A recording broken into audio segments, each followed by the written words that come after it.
ध्यान पथ के सभी दोस्तों को प्यार भरा नमस्कार। आज हम बहुत खुश हैं कि हमारा ये छोटा-सा परिवार आपका साथ पाकर बढ़ता ही चला जा रहा है। आज फिर हम हाज़िर हैं एक सुंदर कहानी के साथ अविनाश जी को लेकर। अविनाश जी, आपका इस मंच पे बहुत-बहुत स्वागत है। धन्यवाद अनुपमा जी और सभी साथियों को मेरा नमस्कार।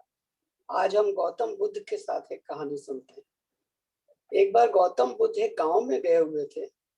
कुछ दिन के लिए उन्होंने वहां रुकना था और जैसा कि साधु संतों की, महात्माओं की आदत होती है और एक प्रचलन भी है, वो कोई ना कोई टाइम एक फिक्स करके 1 घंटे 2 घंटे का वो प्रवचन या सत्संग जरूर करते हैं।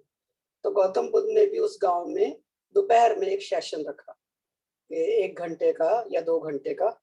तो सभी गांव के लोग, जो थोड़े ज्यादा, बहुत बड़ा गांव नहीं था, तो जिसको जिसको जैसे सहूलियत होती थी आ जाते थे और सुनते थे। एक व्यक्ति उसमें रोज आता था और बहुत ध्यान से उनका प्रवचन सुनता था।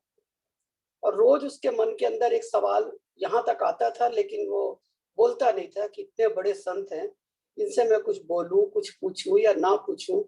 वो डर के रोज चुप हो जाता था, अंदर ही अंदर रह जाता था। 3 दिन, 4 दिन, 5 दिन ऐसे ही होता होता हफ्ता हो गया। आखिर उससे नहीं रहा गया।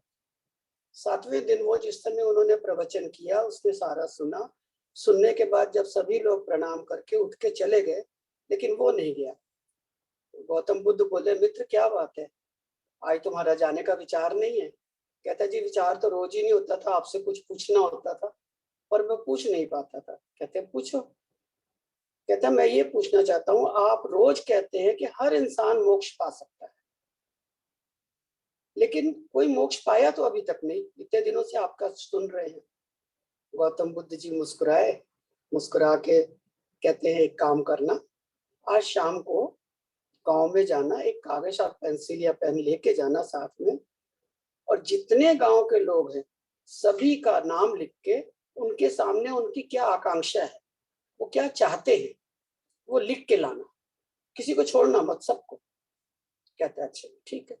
वो जाता है, जाके अपना सारा कुछ जैसे जैसे गौतम बुद्ध जी ने कहा था, शाम को सबसे कहता है, भाई मैं चाहता हूँ कि आप लोग सब अपनी अपनी इच्छा बताओ कि आप क्या करना चाहते हो, क्या आपके दिल में है। तो सबने अपनी अपनी अपनी इच्छा बता दी। उसने जैसे गौतम बुद्ध जी ने कहा था, सबका नाम लिखा, नाम के आगे उसकी इच्छा लिखी, पेपर सारा करके, छोटा सा गांव था, कंप्लीट करके अंधेरा होते होते वापस आके गौतम बुद्ध जी के पास बैठा। बुद्ध जी कहते, ले आए? हाँ जी।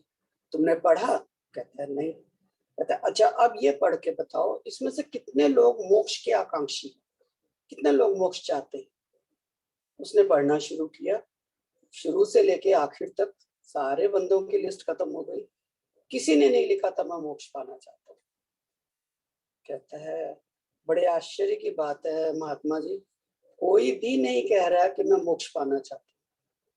तो कहते हैं, मैं यही तो कह रहा हूँ, हर इंसान मोक्ष पा सकता है, ये हमारे बस में है।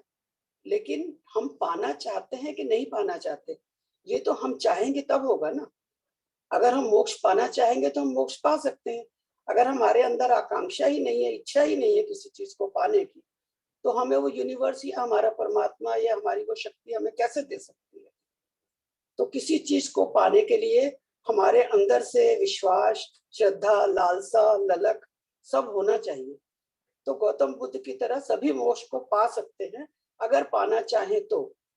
दुनिया की कोई ताकत, जमीन से लेके आसमान तक, हमें नहीं रोक सकती अगर हम कुछ पाना चाहें तो।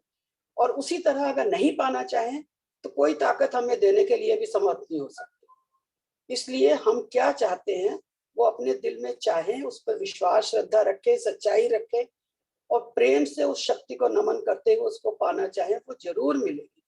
चाहे वो मोक्ष है, चाहे कुछ और प्राप्त करना चाहते हो। Choice is yours. धन्यवाद।